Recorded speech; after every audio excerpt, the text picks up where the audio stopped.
No, you write that up and rehearse that in front of us. We don't have to do that. We don't have to do that. These kids are ready at the drop of a hat. You know, it was interesting. We was at the council meeting, and I believe Ms. Emerald was giving out an award about, what was it, for speaking, learning how to talk. Toastmasters. Hey, man, we have Toastmasters every time we get together here. I don't let them sit in the meeting. I say, no, you need to get up, say something, you need to talk about it, stand up and express yourself. And that's just a way for us to do that, keep from putting them on the spot. And pretty soon they become real comfortable with this. And if you can see, I remember Justin, and Councilman spoke about Justin, out at UCSD at the Hate Crime Summit. He was one of the speakers. And he stumbled on me that day, and I was standing behind him. I said, don't worry about a thing. We're going to get through this. And Justin got through it. And he had Justin the other day. You don't need nobody to stand behind him. So let's give Justin another hand. All right. All right. Now, I'm going to call up someone that's been behind this and instrumental in trying to help us get this together. And he came out. He met with the kids on a Saturday. And I know his day was busy. We had a meeting with the kids. He came and we met at my house, and the kids expressed what they wanted to do. They had been working with the mentors and talking about it in the community, seniors. And so Councilman Young came and we sat down and he talked. He said, I'm with this. He said, I don't see no reason why we can't do this. And he told him, he said, you do the work and we'll see if we can make it happen. So without further ado, I want to introduce our Councilman Young.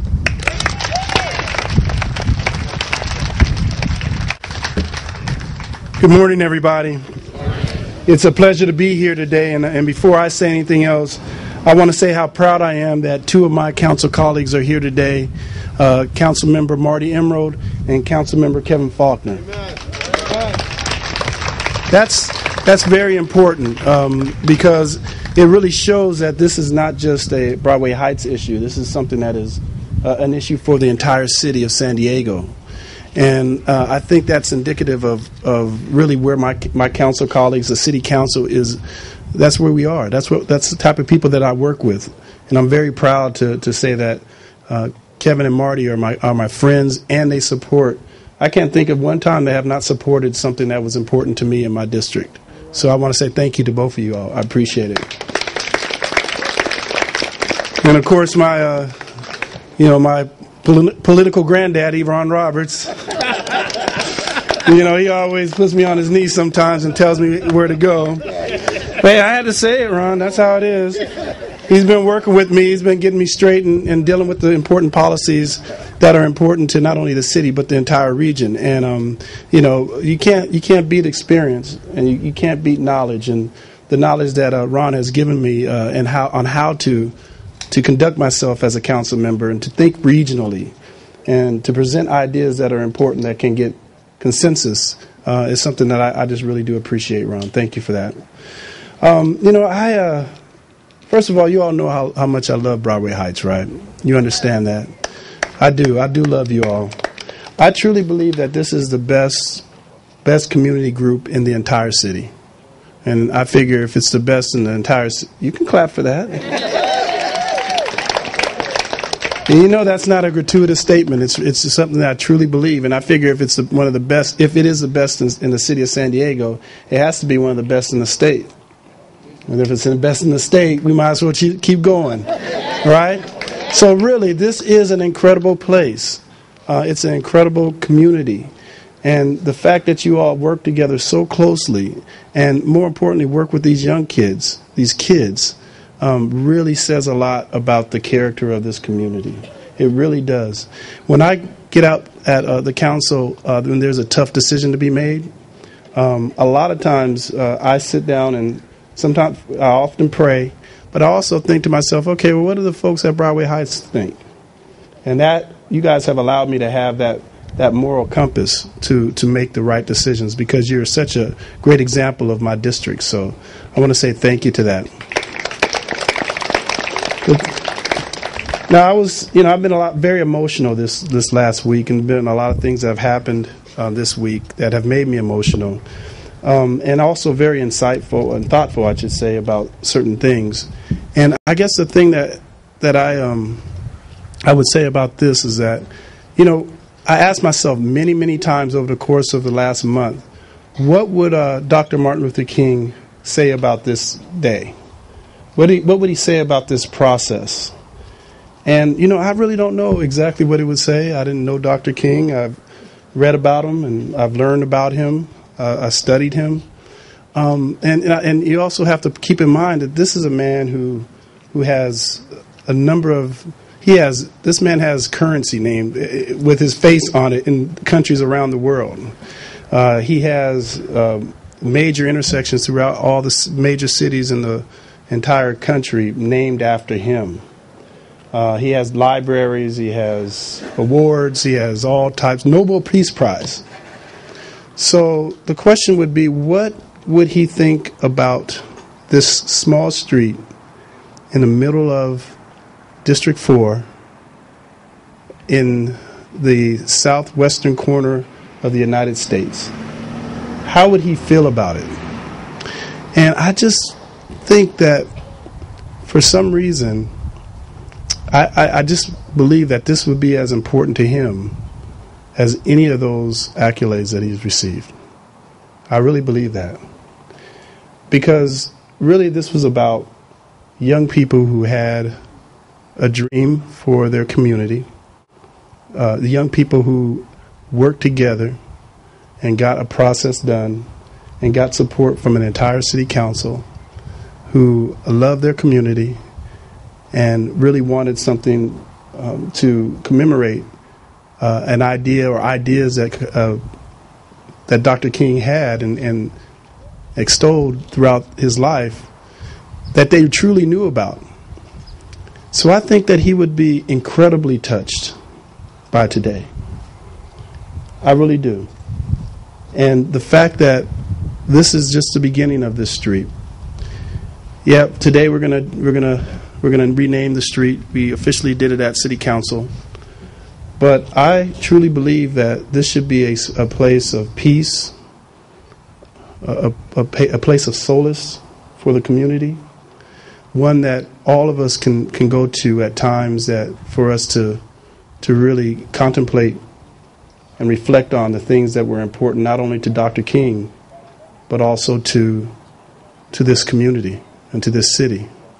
So if you can imagine driving through here with a street that's lined with beautiful trees, a intersection or a partition that through the middle of the street that has a place where you can see beautiful flowers or a sign that commemorates Dr. King, something that the kids can continue to upkeep and work on, to continue to think about what he was about. I think that's something that this community should support. I think that's something that we can do together. I believe that. And we are going to work on this. And of course, as I said, I got colleagues here who are going to support me on that, I hope. And I think they will. But I also would have to ask you one other thing, that I'm going to need you all to find a way to work with me to identify resources to get this thing done. It is worth it. It is worth it. If we were able to give a couple of dollars a month to maintain this site, I think it would be worth it to all of us in perpetuity. So, you all, I just said, I'm very, very emotional today. I'm very reflective. But more importantly than anything else, I'm extremely proud of this district. I'm very proud, more importantly, of this community. And kids, you all have done an incredible thing.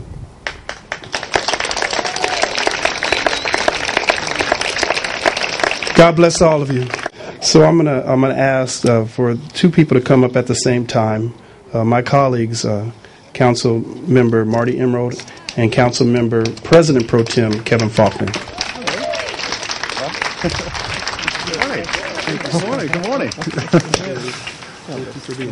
Well, good morning, and thank you for having us here. And Tony's absolutely right. When it comes to his district and his community, we stand behind him every single time. And I will tell you, you folks are so lucky to have Tony Young as your council member. This is the hardest working man at City Hall right here. He loves this community. He is, speaking of granddaddies, he and I, think, are the oldest ones, longest serving members on the council now at this point. So that tells you something. But I just wanted to say how when it came to council and the kids, the wonderful job you did, and Justin, another great speech again here today. That is the power of this community coming together. And all of us on the council were so impressed. And I just want to congratulate you and say, keep it up, because as Tony just said, you're not done. You're not done yet. And this gentleman here right behind me, Mr. Robertson, I spent 5 years on the Park and Rec Committee with him for a number of years as a volunteer. And I can't tell you, when it comes to somebody who puts in the time and the effort for this city and for this neighborhood, I'm proud of the work that he has done, and I'm proud to call him my friend as well, Robert. So I want you to know that. So I just wanted to say thank you again for having us here. We're going to hear from our mayor here in a second, who's been so supportive as well. This is one of the best communities in the city of San Diego. And as a council member, I'm very proud to help represent you as well. Thank you very much. So I'll stick to the old rules I learned years ago. 2 minutes, right? So maybe Grandpa Ron can keep time on his watch there. Congratulations on your reelection. Good morning. This is a wonderful day, truly a wonderful day. I'll tell you why I'm here. I'm here because these children inspired me the day they came to council. Truly inspired me. So I'm going to speak for now a minute and a half from the heart. They reminded me, as not just as a council member, but as a person, about two fundamental rules in life. And one is that when we have a dream, we need to embrace it in our heart. We need to embrace it in our heart. And to make true change, to make that dream come true, it doesn't start in the White House. It doesn't start in the State House. It doesn't start in the halls of Congress or the top of a mountain. It starts right here in our heart, in our homes, and in our communities. And you have made this dream a reality. And that's an inspiration to all of us. And when our hearts are open, we recognize a second fundamental truth, and that is that until all of us experience freedom and liberty, none of us will experience freedom and liberty. And that is the message of Dr. King, who is a great human being, not just a great American or civil rights leader. He is a great human being, and he's opened doors for all of us. And so it becomes our responsibility to make sure that everybody can live that dream, can realize that dream in their heart and in their lives. That all of us has the freedom to walk up any street we want, to live on any street we want, to work on any street we want, to go and vote for who we choose, to love whom we choose. And that is the message of Dr. King. That is his legacy. And I am honored to be here today, inspired by young people who really get it. So I know I've gone past my 2 minutes, but thank you for everything you've done. Thanks for inspiring us and energizing us to stay on that path. I'm going to call up our supervisor, the supervisor of this district, who actually represents this district and who's worked very hard on behalf of the people of the 4th District, Supervisor Ron Roberts. Thanks for coming, Ron. Appreciate you. No. Thank you, Councilman. I'm still recovering from that granddad comment, but I'm sure I'll get that later. We'll talk about that. Now, I want to say something, but combined with his comment, you're going to think I'm really old. I grew up in Linda Vista, and Linda Vista was a government housing project, and you lived side by side with people of all colors and didn't think about it when I was a youngster. And then I went on to school at Berkeley.